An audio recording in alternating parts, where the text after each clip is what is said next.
Good morning, everybody. It is Saturday, January 16th, 2021 at 7:55 a.m. My name is Justin Bowman, and this is my addiction ministry here at my home, the St. Peterschule. And this is a wake up sobriety check-in. I've been doing this lately. I just seem to like it. I don't know how long it's going to last, but it's pretty cool. I've been keeping it up for just I don't know how long it's been now. I've been doing these wake up sobriety check-ins, maybe like a week. I'm not sure. I don't know. Sometimes, but anyway, I like it. So it helps me stay sober, and I think it's a good thing to do to kind of start the day with a good with a check-in. Excuse me one moment. I want to grab a prayer that we're going to use at the end of or actually we're going to use right now. We're going to use right now and then continue on with the check-in.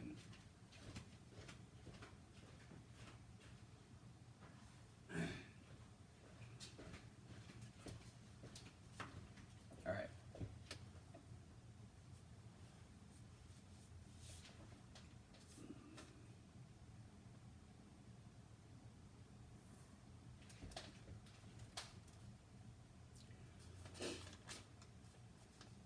O God, give me strength to live another day. Let me not turn coward before its difficulties or prove recreant to its duties. Let me not lose faith in other people. Keep me sweet and sound of heart in spite of ingratitude, treachery, or meanness. Preserve me from minding little stings or giving them. Help me to keep my heart clean and to live so honestly and fearlessly that no outward failure can dishearten me or take away the joy of conscious integrity. Open wide the eyes of my soul that I may see good in all things. Grant me this day some new vision of your truth. Inspire me with the spirit of joy and gladness, and make me the cup of strength to suffering souls in the name of the strong deliverer, our only Lord and Savior, Jesus Christ. Amen. In the name of the Father, and of the Son, and of the Holy Spirit. Amen. Now, if you don't know me, for those of you that don't know me, I am a tweaker hardcore. I'm a meth addict. I'm a recovering meth addict, though. All right, and the purpose of my whole day here really is, as I'm trying to keep myself sober and doing the things that kind of also increase my spiritual fitness and deepen my faith as I live out the practice of my faith and helping me try to stay sober and of course do other things as well. I'm hoping to use that experience to help other people that may be trying to get sober. And also hopefully help them, deepen their faith in their God. I mean, because honestly, now I understand, of course, that if you're Muslim or something like that, you're probably gonna look for like the Muslim version of me or something, which makes total sense. I completely understand that. But what I'm saying is I hope that something I can do can help, people that are especially people of faith that are getting sober, or just it's a very, like I mentioned yesterday, it's a very good paradigm for just overcoming adversity of any kind, because the work to get sober is work that you do to overcome a lot of trial and tribulation in life. You know what I mean? It's the same real process, but I am a hardcore relapser, and I've had, so I mean this is something that should be on video in my opinion. This is my life's work because it's something that's continued to happen. I'm almost 42 years old. I'll be 42 next month. Yay! Still here, still alive, and it's been a part of my story. It continues to be, and so you might as well do something with it. You know what I mean? And I know that I'm not alone, and I'm just hoping that So this is what I do. This is what I do.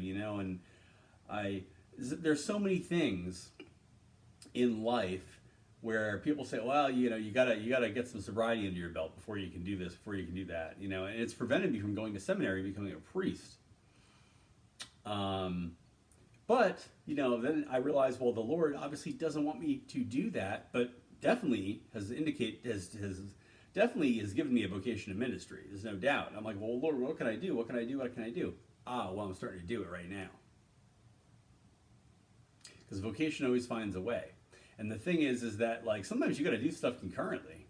Honestly, I mean, I'm not saying everybody can. Now, most people don't have the kind of spiritual fitness that I have while they continue to use. I'm not trying to puff myself up. I'm just trying to lay it out and just be 100% honest with you. Okay? I mean, I have talked about praying many times while high, while on drugs and stuff like that, and continuing to do things that are kind of, while I'm doing drugs, I'm also not kind of in that world entirely and doing my own thing. And that is unusual. But, so in many cases, yeah, notwithstanding, you do need some sobriety under your belt before you can do certain things in most cases. And that's the reason, because you haven't, you don't have any of the skills, you don't have the skill set to be able to do some of those things because you've been spending all your time doing drugs. Well, I mean, that hasn't exactly been the case for me. So, I'm using that to, do what I'm able to do, which is concurrently, I am able to concurrently do many things. So, in the midst of my addiction. And so I got sober, just to kind of back up. My last big cessation of drug use was July 28th, this past year, 2020. I have relapsed twice in that time, both in December. One on Christmas Eve, and the other one earlier in the month. The relapses lasted several hours. That's it. In both cases, I got right back on the horse. And you know what I mean? Got home, ate, did you know what I mean? Got right back in the rhythm. Not because I'm such a great guy. I want to point that out right now. That is grace. We don't control, and this is said in AA. This is pretty orthodox teaching here. We don't control when we get sober. Honestly, it is up to the. It's totally up to the Lord. It's true. It is true. I could sit there and go, oh, I came right home and I did what I need to do. And, if that were true, I wouldn't have had that long prior to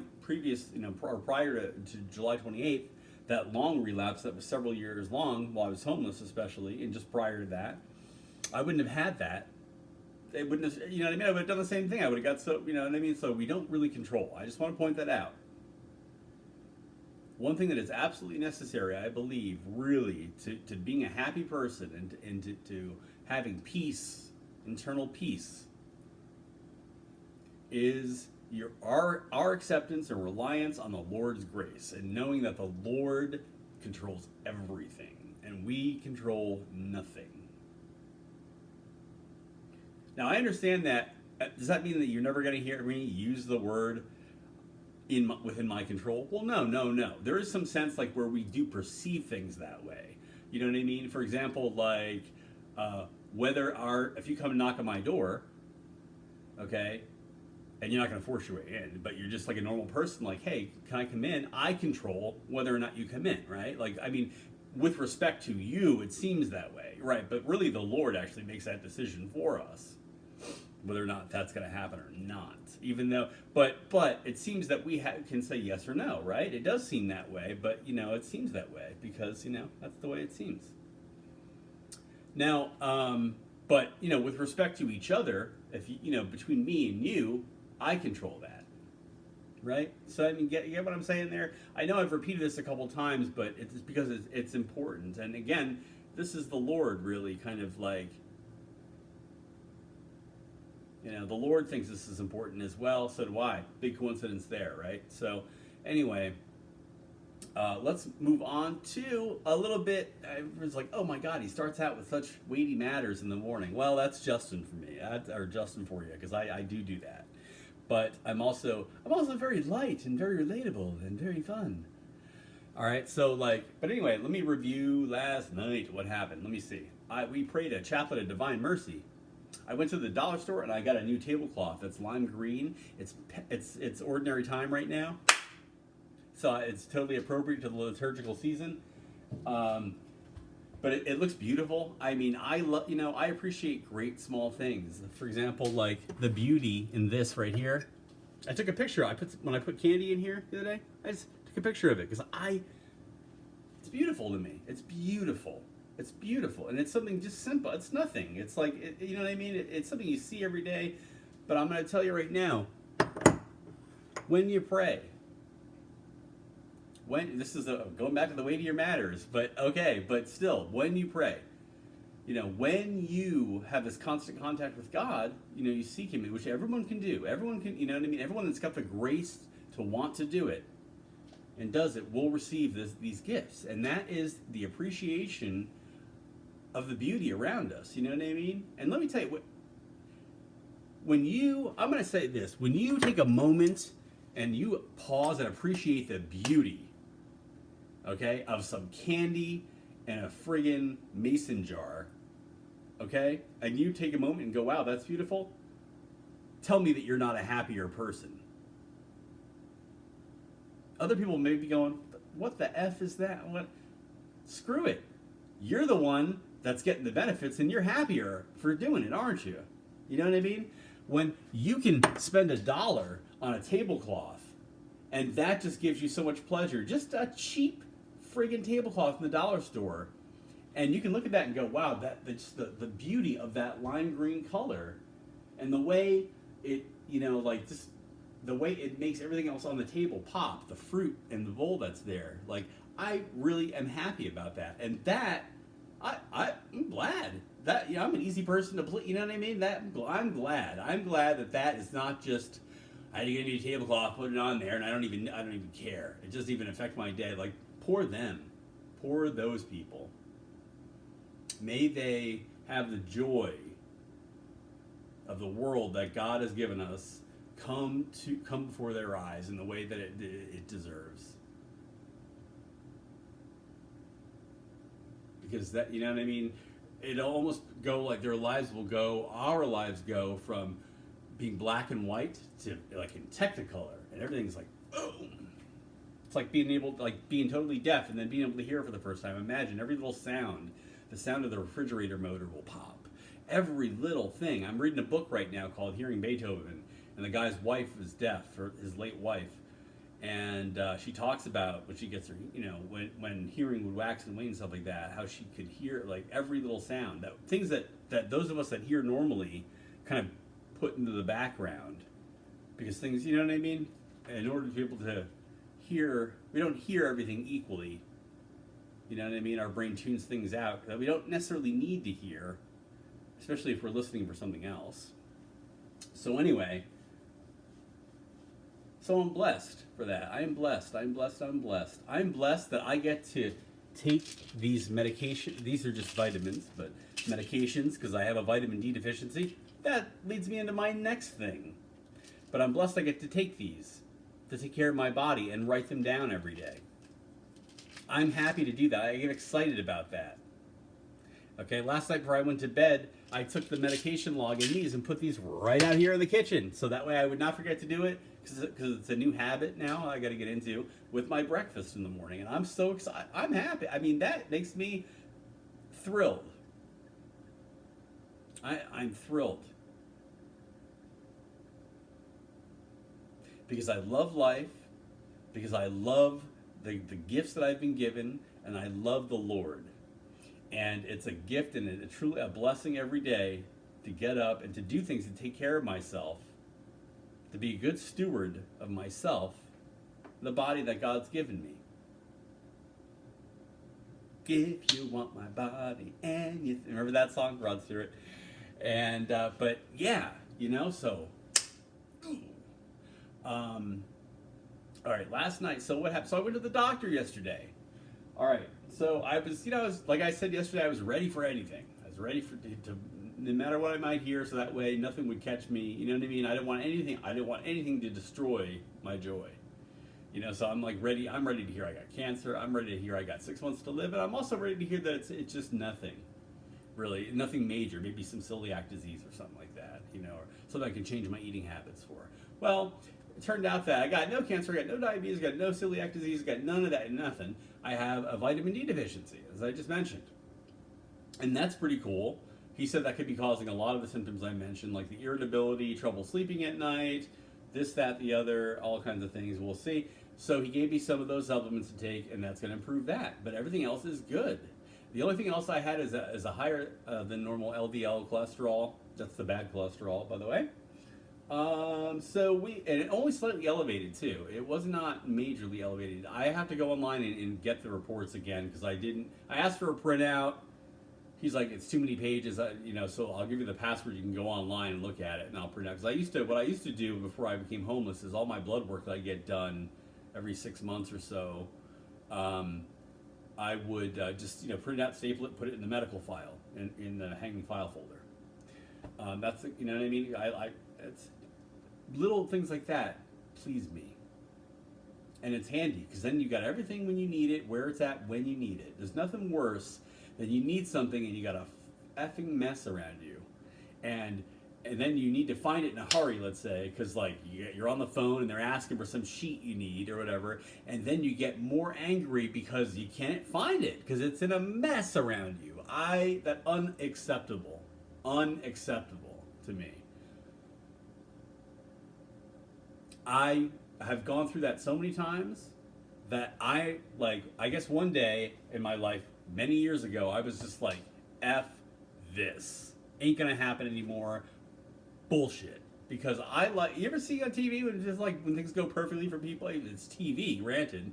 But I can tell you from personal experience that you can do that. You can live your life like that, in that way, and be super organized and have exactly what you need when you need it. Oh yeah, here it is. Let me pull that out of the file. Here it is. Boom. You can actually do that. Because trust me, because my life used to not be like that. It's been a very long time ago now that it hasn't been like that. But there was a time where I was pretty. Well, I would say I've been a big cleaner and organizer ever since I was a little kid, but not consistently like I am now. You know what I mean? Now I'm much more like regular about it, and I have been since I don't know, like 2000. I mean, at least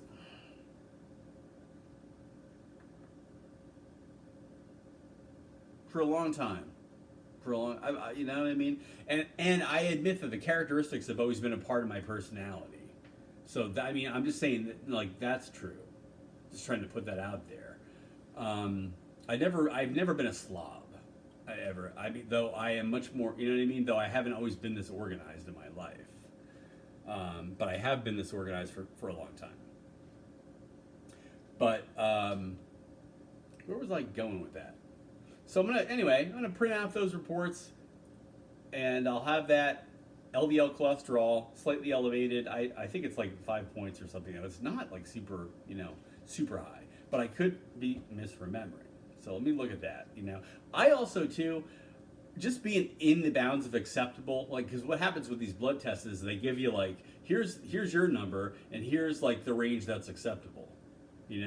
I am not okay. I need to have significant padding within the acceptable in order to be okay. Like for example, like they say that 120 over 80, anything above 120 over 80, like it starts to get away. That's not good enough for me. I like to have like 116 over 70. I want room. I want space between me and where it begins to like degrade. Because the way I see it, you know what I mean? If like there's a normal level for cholesterol, right? And you are just at the last acceptable highest point for normal before it becomes high, you have high cholesterol. I mean, like seriously, if you were literally at the top, I mean, come on, like really, like you are, or if not, you are like at the tipping point. All you need to do is eat. I mean, it's too close to high cholesterol for comfort, in my opinion. You need to do something about that. I don't care. So, like, if 2-4,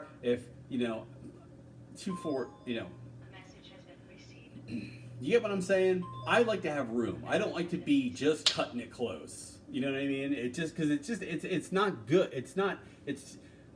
Number one, it's bad practice anyway to be that like just just making it by the skin of your teeth. And number two, when we're talking about health things, it's not all that far away from, it's not like a magic switch. Like this is high cholesterol, and the next point that falls within the bounds is suddenly not high cholesterol. You know what I mean? It's like, when does a mount become a hill, or a hill become a mountain? Like, how many grains of sand?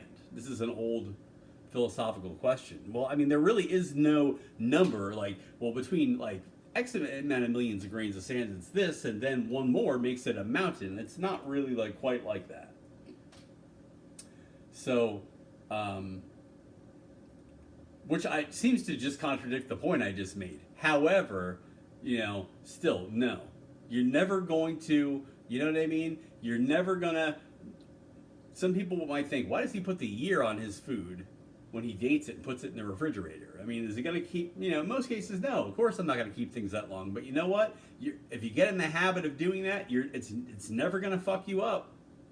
You're never going to be like, I'm sorry I wrote the full date on my food in the refrigerator. Like, that is never going to cause a problem for you. But leaving the year off might cause a problem for you. So why not just get in the habit of always writing the full date? Okay? You know what I mean? This is a kind of attitude that honestly, like my best friend in the world, Bob, kind of hammered in my head. Bob is ultra cautious to the point of like too much. You know what I mean? But I took the good from that and was like, you know what? That's an absolutely great way to solve a problem. Is that, you know what I mean? You're never going to, regret bad habits, even if they are a little bit over what's needed. And you should always go over what you need to do in order to, you know what I mean? It's like swinging 2 baseball bats so you can swing 1. That is the metaphor for my life. I always opt to swing 2 baseball bats when I only need to swing 1. Because you want to make sure they're really dead when you hit them in the head. No, I mean, no, but like, that's why. You know what I mean? And people that don't do that, people that honestly, like people that don't do that, that are just kind of like, they're basically trying to get by with, less than a full baseball bat, trying to hit, because they don't want to, because of whatever reasons, they don't like me. They don't like my preparedness. They don't like my, because they're resentful about it. Because, instead of, I don't understand that. Instead of having an attitude of people that are better than me, I'm like, I'm going to pick up something from that guy. That guy knows what he's doing. I like that. I don't get that from people. I get people that, are very, very resentful. And I'm talking of a specific group of people. I'm not talking about my church friends. I'm not talking about my sober friends mostly. I'm talking about drug addicts, really. So, anyway, though, all right, I had for dinner last night, I reheated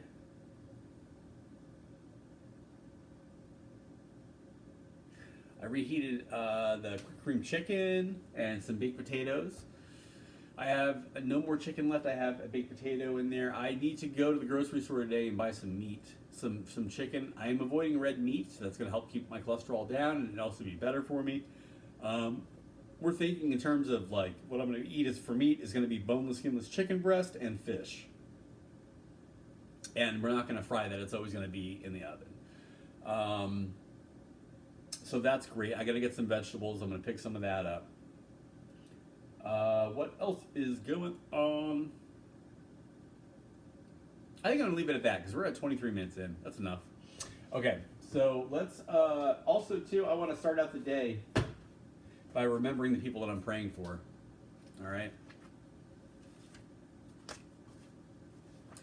I remember this morning and offer in my prayers to you, God, remember before you that you rain down your grace, that you watch and protect and guide and love those brothers and sisters that are near dear to my heart that I name before you this morning in their various petitions associated with them. Remembering Daniel Fonseca, the repose of the soul of Brian Sicknick, Tyler Davis, the repose of the soul of John Judicki, Matthew Russian, Katie Pertle, and Charlie McCone. The repose of the soul of Dustin Rasmussen, the Holy Souls in Purgatory, Redbeard James, Norma Leakey, Dustin Keast, Redbeard James, repose of the soul, he's passed away. The people at Delancey Street, the repose of the soul of Keith Lloyd, repose of the soul of Mickey McGee, repose of the soul of Nick Lee, Chris Reinhardt, Charles Ratcliffe, Bob Ottaviano, Jack and Ramit and their family, and Jason Hayes, Mark Andrus, Bishop Mark Andrus, Jesse and Max Bowman, Jesse and Ben Bowman and Max Rossmeyer, and Joshua,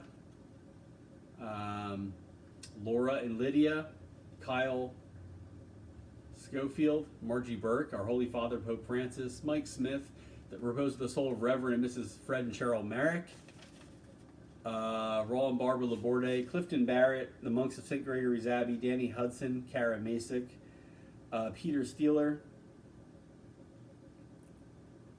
Erwin Rossmeyer,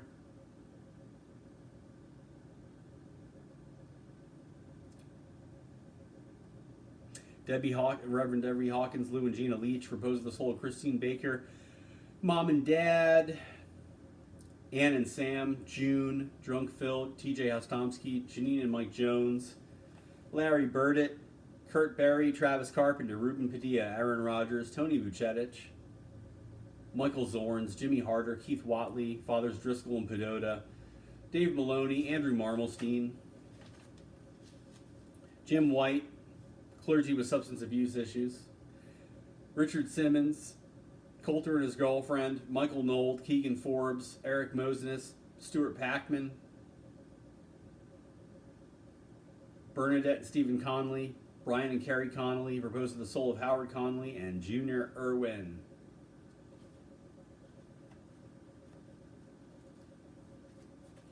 In my thoughts and in my prayers.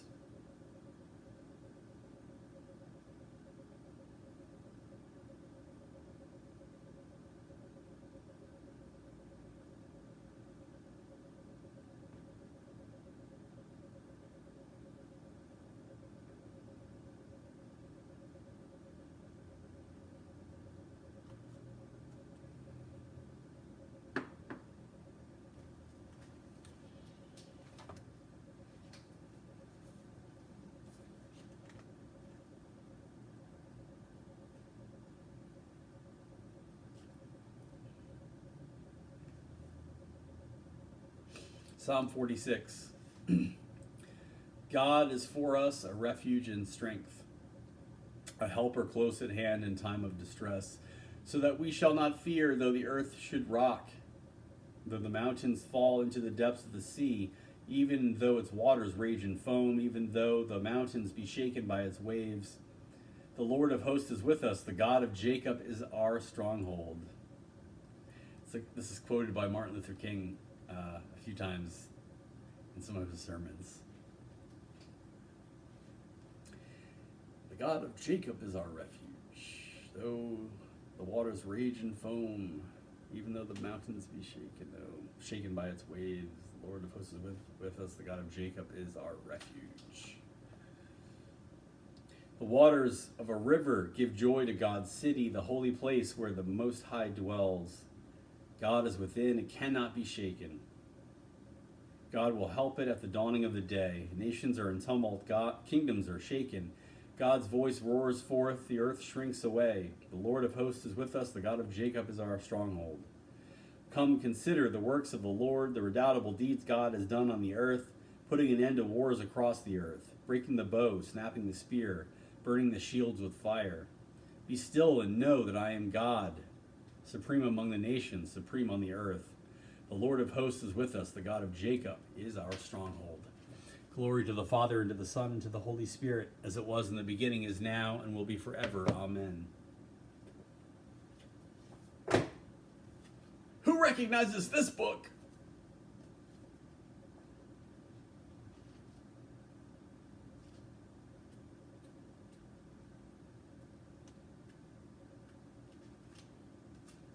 It's the Alcoholics Anonymous AA Big Book. That's what it is, by the way.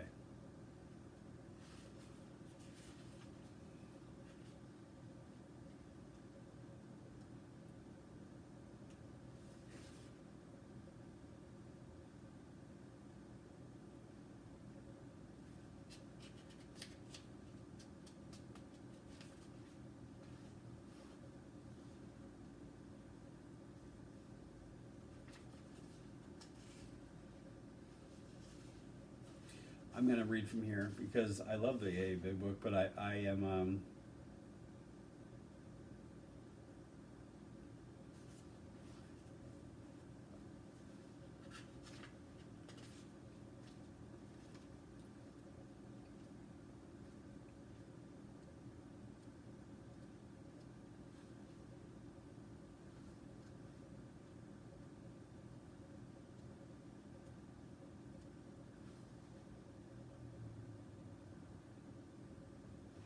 I'm going to read How It Works from the AA Big Book because even though I am not an AA person, as far as like I don't attend AA and I'm not an AA, you know what I mean? I'm not an AAer, but I sort of am an AAer in that I do believe the program that's laid out in Alcoholics Anonymous, you got to do it if you're going to get sober and you really want to be a happy person, you got to do it. It may not be in these words, but you have to do these processes.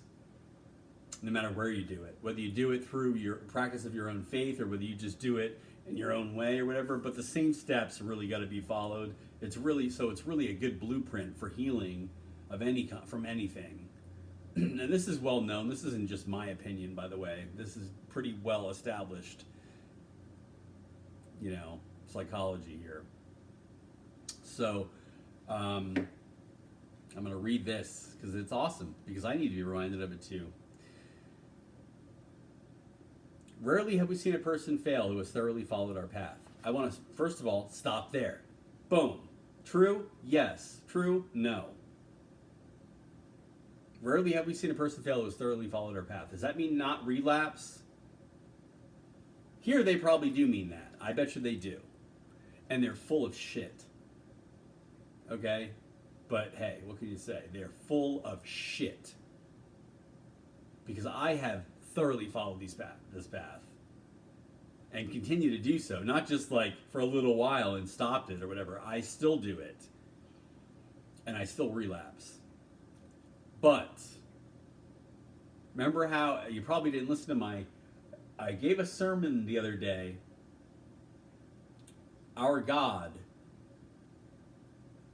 who keeps our feet from stumbling on the way to the mountaintop, was the subject of the sermon. And in that way that God keeps our feet from stumbling, though obstacles come up, we do not fail. So this is how you can relapse and you still won't fail, because you follow these steps despite your relapses. And if that doesn't make sense right now, don't worry, because once you start doing it, you'll see what I mean by that and what they mean by that. How you can practice these steps and relapse and you're still making progress. You're still, that's what I want to start out saying, because I thought about this the other day, and anyway. Those who do not recover are people who cannot or will not now it's going to go on and explain exactly what I just said. Because recovery is not just about not doing drugs. Those who do not recover are people who cannot or will not completely give themselves to this simple program. Usually men and women who are constitutionally incapable of being honest with themselves. Rigorous honesty.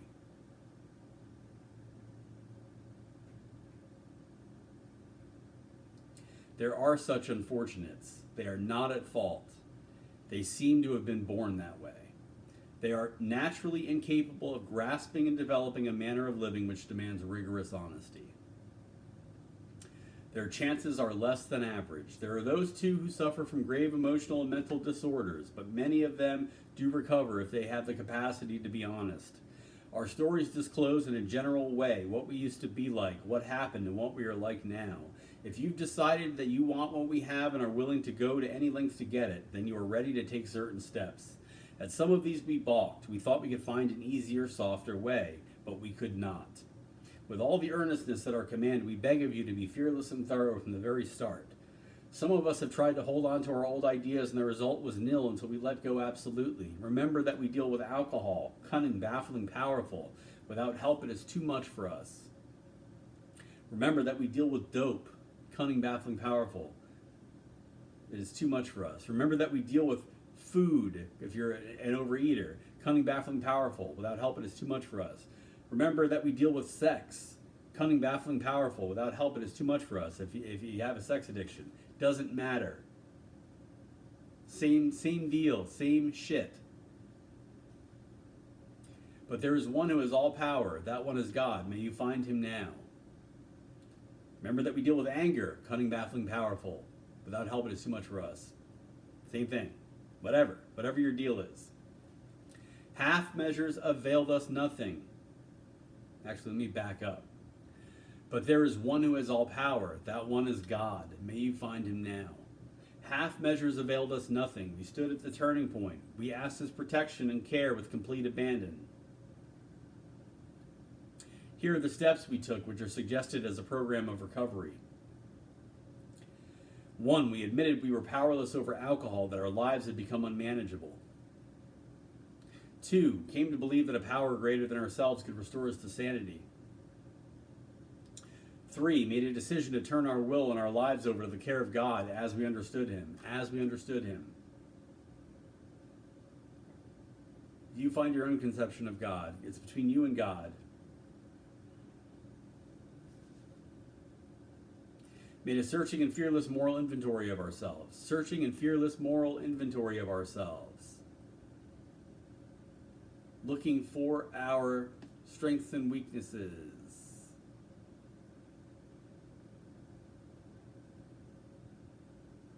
Basically, moral inventory of ourselves. It's like getting ready to confess your sins. Where have you been wrong? And you better find a lot there. If you don't find very much, you're not being rigorously honest. And it should be stuff that it's uncomfortable to think about, and it should be stuff that you don't want to tell anybody.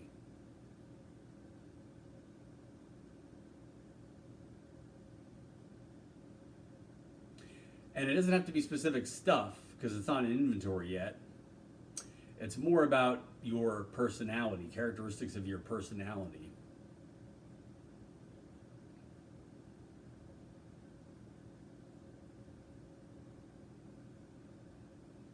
I mean, it is things, but it's also elements of your, consider how selfish you are.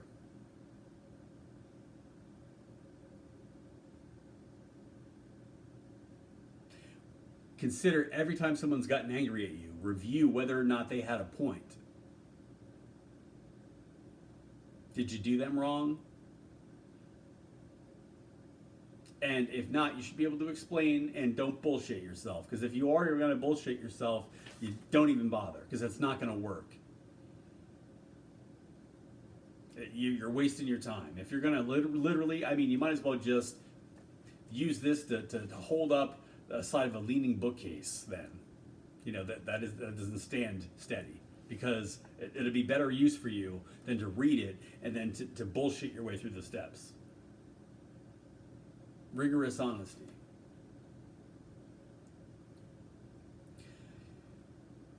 Five, admit it to God, to ourselves, and to another human being the exact nature of our wrongs. 6, we're entirely ready to have God remove all these defects of character. 7, humbly asked him to remove our shortcomings. 8, made a list of all persons we had harmed and became willing to make amends to them all. 9, made direct amends to such people wherever possible, except when to do so would injure them or others. 10, continued to take personal inventory, and when we were wrong, promptly admitted it.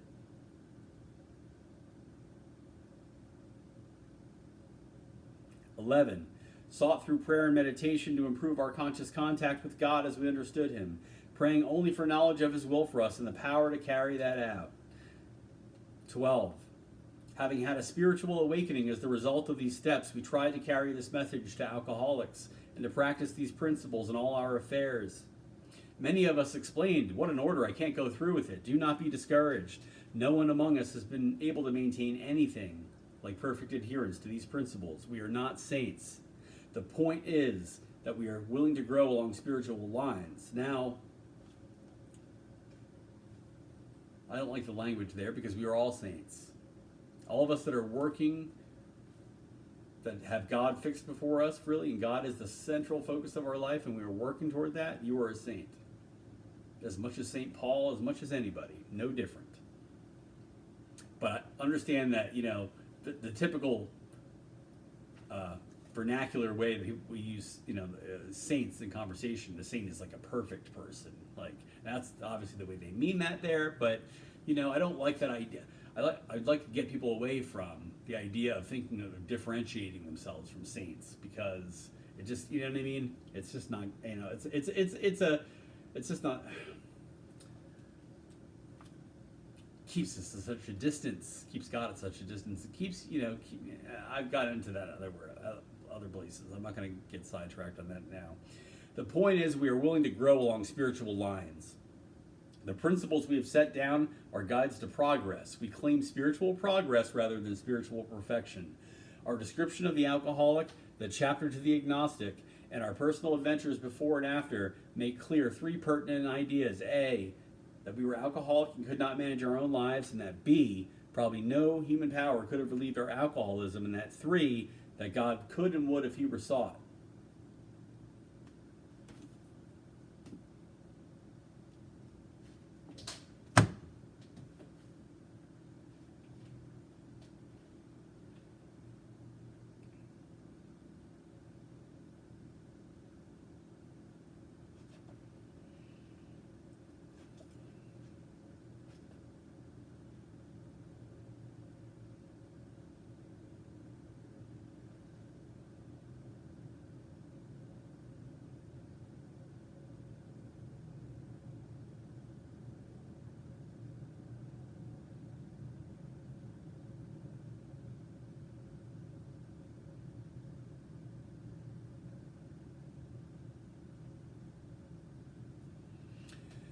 Sayings of the Desert Fathers, page 180, Abba Poman. It was said of a brother that he had to fight against blasphemy, and he was ashamed to admit it. He went where he heard some great old men live to see them in order to open his heart to them, but when he got there, he was ashamed to admit his temptation. So he kept going to see Abba Poman. The old man saw he was worried, and he was sorry he did not tell him what was wrong. So one day he forestalled him and said, "For a long time you have been coming here to tell me what is troubling you. And you are here, and when you are here, you will not tell me about it. But each time you go away unhappy, keeping your thoughts to yourself. Now tell me, my child, what is it all about?" He said to him, "The demon wars against me to make me blaspheme God, and I am ashamed to say so."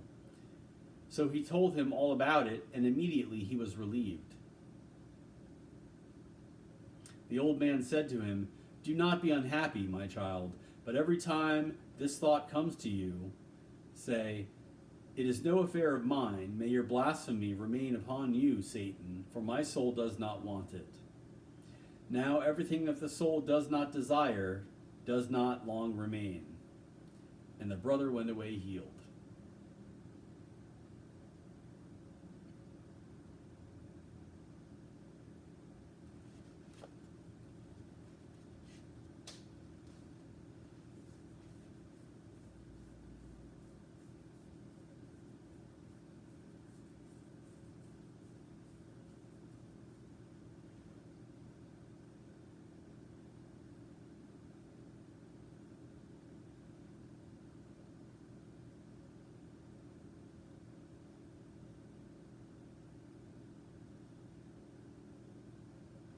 You have a blessed rest of your day. I will see you soon for morning prayer. Godspeed.